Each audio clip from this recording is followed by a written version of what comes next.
Let's go now to the federal government's rescue plan for Wall Street. Today, Secretary Pailson is calling on Congress to move quickly to approve the government's $700 billion bailout plan for mortgages gone bad.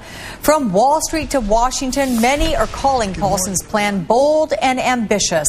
Some financial experts say this is one of the biggest financial risks in history to try to get the U.S. economy back on track. And Newsweek magazine has an in-depth look. And joining me on the phone is the man who wrote that article, Newsweek's Daniel Gross. Daniel, with a good morning to you as we talk about King Henry. Is it fair to call Pailson the $700 billion man? Good morning, Alex. Well, when he sold his shares in Goldman Sachs, where he was CEO, when he left in 2006, he had about $500 million that he sold. So, it's apt to call him the $500 million man in terms of his personal assets. This $700 billion plan is the potential price tag for taxpayers to essentially buy these junky assets that are sitting on the balance sheets of banks and financial institutions. It's unclear, a great deal is unclear, the exact cost, whether we will realize gains down the road from buying these assets and selling them. But the price tag is sure to be in the hundreds of billions of dollars in the short term. Daniel, Treasury Secretary Pailson says this $700 billion taxpayer-funded bailout plan was, quote, very unpleasant for him. What was he thinking when coming up with this plan? Well, there's no question that for Pailson, who is a creature of Wall Street, again, he was the CEO of one of the biggest and most respected firms there, that this is, embarrassing and almost humiliating for this industry, which thinks so highly of itself. The U.S. is the center of the financial world. This is failure on a colossal level, and to basically have to go to the public and say, these masters of the universe screwed things up so bad that we have to come up with hundreds of billions of dollars.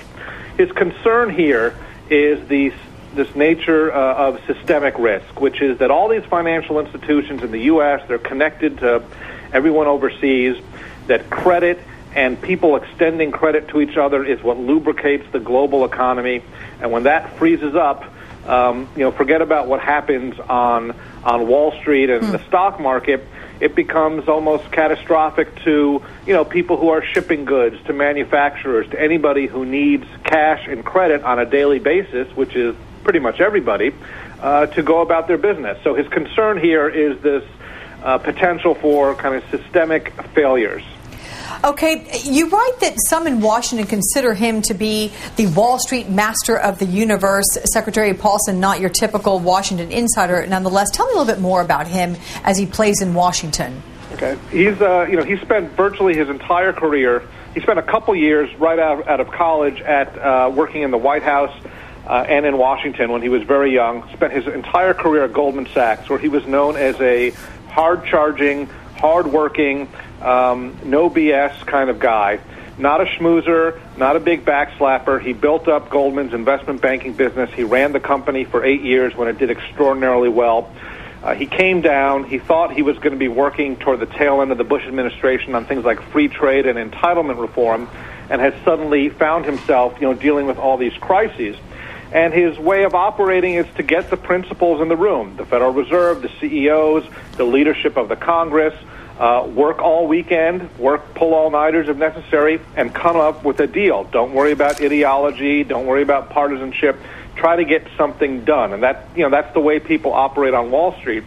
The issue for, I think, a lot of people on Congress and Capitol Hill, where they're used to being, schmoozed and consulted and having their egos stroked, is that so much of this has just been kind of done behind closed doors and then presented to them as, hey, you got to approve this now, or we've already done this.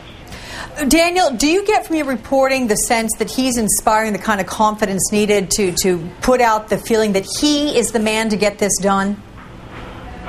Well, we really don't have anybody else. I think one of the astonishing things is the degree to which President Bush has sort of, checked out of all this. On the one hand, he's delegating the authority on these decisions to the right person.